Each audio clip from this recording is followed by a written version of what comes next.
بسم اللہ الرحمن الرحیم۔ السلام علیکم۔ حدیث میں آتا ہے، آپ صلی اللہ علیہ وآلہ وسلم نے فرمایا، جس کسی نے اپنے بھائی یا اپنے دوست کی سفارش کی، جیسا کہ آج کل عموماً جابس میں ہوتا ہے اور خاص کر گورنمنٹ جابس میں ہم سفارش کرواتے ہیں یا لگواتے ہیں، اور جب وہ کام ہو جاتا ہے ہمارا،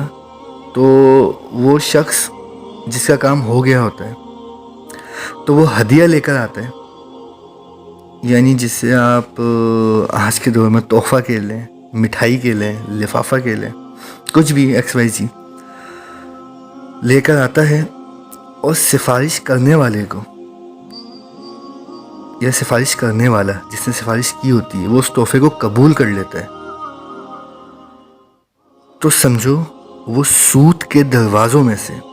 ایک بڑے دروازے میں داخل ہو گیا۔ مطلب کہ یہ سود کی کیٹیگری میں فال کرتے ہیں، یہ حدیث میرے نبی کا فرمان ہے۔